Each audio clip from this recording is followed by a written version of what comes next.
and Christianity, what you converted to, you keep talking about our God, their God. Exactly. This is absolutely right. It's ideological conflict. It's ideological war.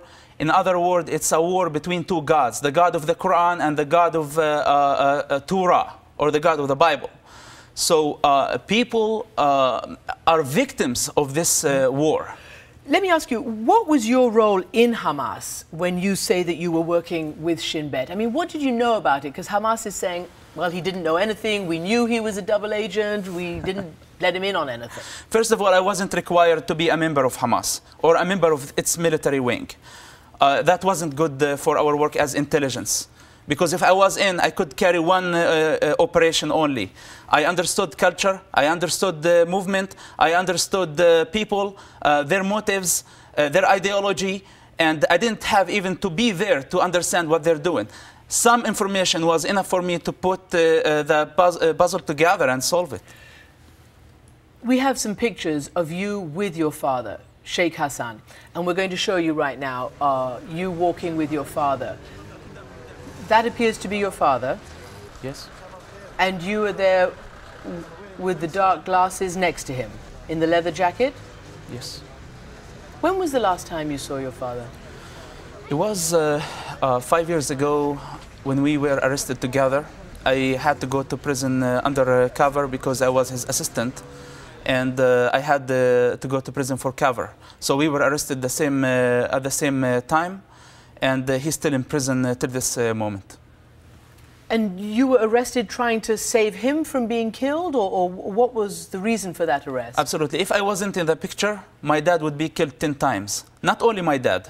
If you go back to Ramallah history, you will find that Ramallah, between all the Palestinian territories, had the less amount of assassinations. And if you ask a question, how did this happen? I tell you, because I was there. So you keep coming back to this point that you believe you saved lives. I did save lives. That's not something I'm telling you. That's for real, and you can read in the book and you can read details. Many people, many Palestinian people now who hate me owe me their lives. Are you conflicted about what you did? Inside? I am not. I never felt guilty about this. And do I look to you as somebody who really feel guilty or regrets what he did? If I regret what I did and feel guilty about it, I wouldn't be talking about it to the entire world here in your studio. And why are you talking about it? Why are you writing the book? I am writing a book because I want everybody to go through this journey, to see the picture from every side. To see that if they go through the experience that I had, there will be peace in the Middle East, I believe. When did you convert to Christianity? I don't know the exact date, but it took me 6 years of studying, and I was baptized in 2005 in the Mediterranean Sea. So you were still in the Middle East? Yes. Are you not afraid that one day they're going to come and get you for all of this? Somebody is. To get me, what do you mean? To kill me? Somebody. To kill me, for example? Death is not the worst thing can happen to a human being. Physical death. The worst, spiritual and soul death. This is what really scared me. Why did you leave Shin Bet, and when did you? After 10 years of working against terrorism, this is what I realized as a Christian. That our problem with terrorism is not with a bunch of terrorists in Afghanistan mountains or in Gaza Strip or any other places. Our problem is with their ideology. Our problem is with their God, the God of the Quran.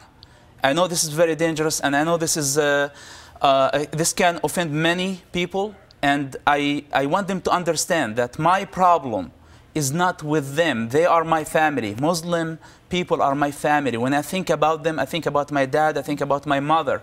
My problem is with their God. So I end up, instead of hunting the street drug dealers, I'm telling governments, let's hunt the gangster, the main gangster. And I believe the main gangster is the God of Islam. And the motive, the real motive, is not by fanatic Muslims. It's in the Quran that moderate and fundamentalist Muslims read. Mosab, you just said that the gangster of the world is the God of Islam, the God of the Quran. Do you really mean that? I really mean that. And I'm willing to die for this. Because you're going to offend not just the Palestinians, but 1 billion Muslims all over the world who are going to say, what are you talking about? Yes, but my goal is not to offend them. My goal to woke them up. I say that the worst terrorist, criminal, Muslim has moralities, logics, responsibility more than their God. I want Muslims to read their Quran and understand it. They don't understand their book. And I understand it. I memorized half of the Quran, and I have the authority to say, because I understand Islam religion. They don't. Most Muslims don't. I'm not going to debate Islam with you, but as you know, many, many, many Muslims would say that that is not written in the book, and it's a matter of interpretation by men and women. But in any event, I appreciate you being here, and thank you very much for joining us. Thank you. We will have more with Mosab after a break. Now, there are many fantastical claims, as I said, in that book. Some very high-profile claims about thwarting high-profile terrorist events. Nobody will really confirm all of these. Shin Bet is not talking. He claims to have been a Shin Bet agent. However, people who do know told me that the core claims are true, that this is a modus operandi of how Israeli agents work. In other words, to penetrate the opposite side, to try to get as much information as they possibly can. But went on to say that some of the high-profile claims of thwarting or causing various captures are probably gross exaggerations. We'll have more on Mosab Yousef's childhood when we come back.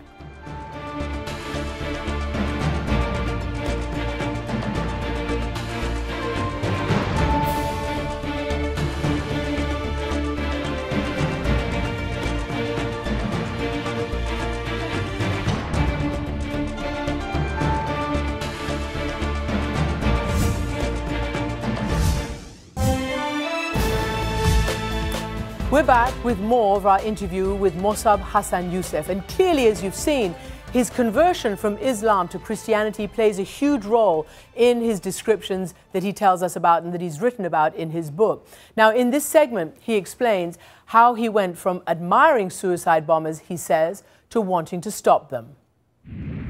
Did you ever want to become a suicide bomber?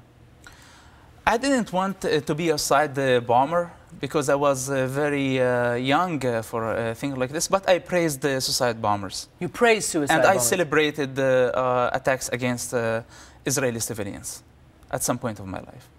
And how do you turn from praising suicide bombers and praising attacks on Israeli civilians to joining them, to joining the Israelis, rather, the intelligence? This is why I wrote Son of Hamas. It's a long story. I cannot answer it in 1 second. But when you read the book, you will see how that transformation in my life happened. Tell me again the turning point and whether it was a person that you trusted, somebody who came to you. Who turned you to working for the Israelis? It's not about trusting somebody. It's about my own experience, figuring out who's my enemy. I grew up in a society that Israel was my enemy, and this is how I was learned. And when I was in prison, I found that there could be other enemies. Also, there are other enemies in the community. So I was confused. Personally, I was confused who was really my enemy. How does it feel never to be able to go back? Or do you think you can one day go back to the Palestinian territories? Who told you that I can't go back? Well, it seems extraordinary if you could tell all this story and describe all these things that you say that you've done and then want to go back into Palestinian territory?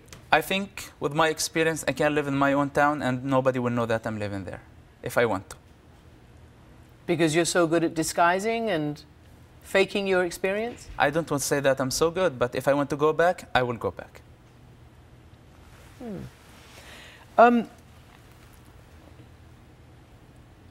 We talked a little bit about it before, but I want to ask you again. It's one thing to turn your back on your own father. I didn't turn my back on my own father. I saved his life. Today he's disowning me while I saved his life, my dad would be killed. When the Israeli cabinet sent the pictures and the names of people who would be assassinated, the Shin Bet tried to hide my dad's picture so they don't hurt my feelings, to tell me that our prime minister wants your dad dead. And I said,